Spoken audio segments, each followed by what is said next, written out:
Hello guys, this is Sonu Singh and welcome back to my channel. Today our topic is a past indefinite tense means simple past. तो आज हम बात करते हैं past indefinite tense यानी simple past की। तो सबसे पहले हम ये जान लेते हैं कि सिंपल पास्ट क्या है।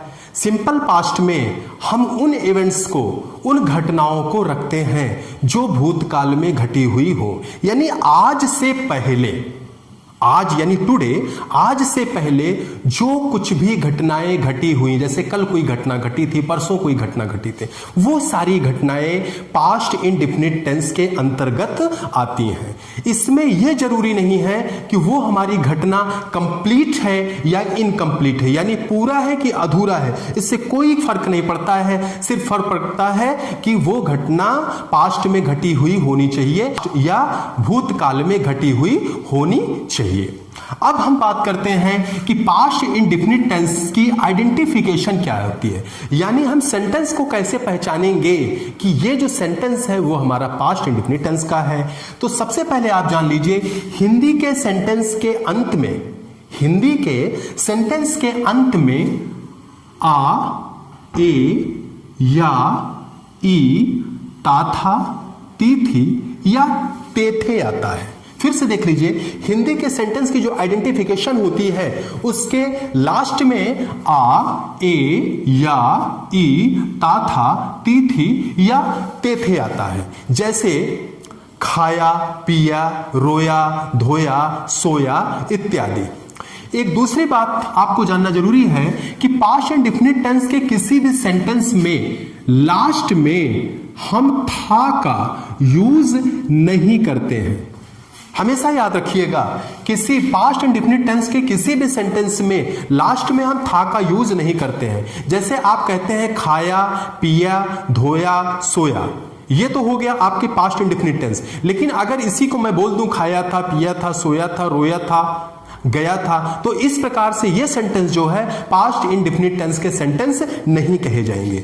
यहां पर एक अपवाद के रूप में आप जान सकते हैं कि यहां पर अगर मैं बोल रहा हूं कि था हमें पास्ट इंडिफिनिट टेंस के सेंटेंस में नहीं लगाना है, तो यहां पर ता के साथ था क्यों है, ती के साथ थी क्यों है, ते के साथ थे क्यों है, तो इसको हम एक एग्जांपल से क्लियर कर देते हैं और बता देते हैं कि कहां पर था लगाया जा सकता है।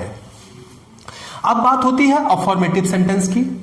अफर्मेटिव सेंटेंस का जो स्ट्रक्चर बनता है वो नॉर्मल रूप में सब्जेक्ट, उसके बाद वर्ब की सेकंड फॉर्म, उसके बाद ऑब्जेक्ट का यूज करते हैं। यानी पास्ट इंडिफिनिट टेंस में हम वर्ब की सेकंड फॉर्म का यूज करते हैं। एक दूसरी बात है कि सब्जेक्ट, वर्ब की सेकंड फॉर्म और ऑब्जेक्ट के बीच में कहीं पर हेल्पिंग वर्ब नजर नहीं आ रहा है, यानी कि हेल्पिंग वर्ब डिड का यूज पास्ट इंडेफिनिट टेंस के अफर्मेटिव सेंटेंस में कभी नहीं किया जाता है।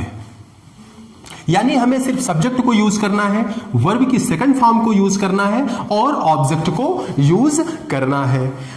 अब बात होती है किस प्रकार के सब्जेक्ट के साथ हम वर्ब की सेकंड फॉर्म का यूज करते हैं। तो आप हमेशा जान लीजिए, सब्जेक्ट कोई भी हो, एनी सब्जेक्ट मीन्स सिंगुलर हो या plural, first person, second person अथवा थर्ड पर्सन, कोई भी सब्जेक्ट हो, सबके साथ हम वर्ब की सेकंड फॉर्म का यूज करते हैं। अब हम एग्जाम्पल देख लेते हैं। जैसे मैंने एक किताब लिखी, यहां पर हमें सबसे पहले सब्जेक्ट लाना है। सब्जेक्ट यानी मैंने, किताब लिखने का काम मेरे द्वारा हो रहा है, यानी मैं लिख रहा हूं। मैं की इंग्लिश होती है आई। अब इसमें हमें ढूंढना है वर्ब। वर्ब हमेशा लास्ट में, यानी मैंने लिखी यानी लिखना, लिखी यहां पर ये हो गया आपका वर्ब। वर्ब यानी लिखना की इंग्लिश होती है राइट। राइट के सेकंड फॉर्म हम यूज करते हैं रोट। I wrote. अब मैंने क्या लिखा, एक किताब। एक किताब, किताब यानी बुक, आ बुक। इस प्रकार से आपका ये सेंटेंस बनता है आई रोट अ बुक। दूसरे सेंटेंस को देख लेते हैं। कल वह जयपुर गया। इसमें देखिए सब्जेक्ट क्या है, कुछ बच्चे समझेंगे कि कल है, लेकिन कल चूंकि इसमें टाइम है वो सब्जेक्ट नहीं हो सकता है। इसमें काम करने वाला कौन है ये ध्यान देना है। कल वह जयपुर गया, जयपुर जाने का काम किसने किया, वह, यानी सब्जेक्ट हमारा क्या हुआ, वह। वह की इंग्लिश होती है ही। उसके बाद गया, ये हमारा वर्ब हुआ। गया यानी गो, यानी जाना। गो की सेकंड फॉर्म होती है वेंट, यानी ही वेंट। उसके बाद कहां गया? जयपुर, यानी प्लेस, जयपुर हुआ। जयपुर, इसमें प्रीपोजिशन का यूज किया गया है टू, यानी जाने के लिए हम टू का यूज ऑलरेडी करते हैं, यानी ही वेंट टू जयपुर। अब वो कब गया था, यानी टाइमिंग का बोध होना चाहिए। कल यहां पर है, इसको हम लास्ट में ले लेते हैं, यानी यस्टरडे। इस प्रकार से हमारा जो सेंटेंस बनता है, he went to Jaipur yesterday. Next sentence है, मैंने उसकी सहायता की। मैंने उसकी सहायता की, यानी सब्जेक्ट हमारा है मैंने। मैंने के लिए आई का यूज करते हैं, यानी अपनी बात कर रहे हैं। सहायता करना, सहायता करना यानी यही आपकी वर्ब होगी, और इसकी इंग्लिश होती है हेल्प। हमें ऑलरेडी वर्ब की सेकंड फॉर्म का यूज करना है, यानी हेल्प की सेकंड फॉर्म होती है हेल्प्ड। उसके बाद उसकी सहायता, अगर वह स्त्री है जिसकी सहायता मैं कर रहा हूं, अगर वह स्त्री है तो उसके लिए हर का यूज होगा, और अगर वह पुरुष है तो उसके लिए हिम का यूज होगा, क्योंकि यह ऑब्जेक्टिव केस है। ठीक। उसके बाद नेक्स्ट सेंटेंस है, तुम अपने स्कूल को प्रेम करते थे। यहां पर ध्यान देना है, अभी मैंने आपको बताया था कि हम जब आइडेंटिफिकेशन करते हैं तो उसमें ध्यान दीजिए, यहां पर लिखा है ता था ती थी ते थी, यानी किन सेंटेंस में ता था ती थी ते थे पास्ट इंडेफिनिट टेंस में आता है। तो याद रखिएगा, ऐसे सेंटेंस जिसमें आदत का बोध होता हो, यानी हमारी आदतों का बोध होता हो, हमारी हैबिट का बोध होता है, ये पास्ट में। जैसे मैं खाना खाता था, मैं पानी पीता था, मैं पढ़ाई हमेशा करता था, मैं क्रिकेट हमेशा खेलता था।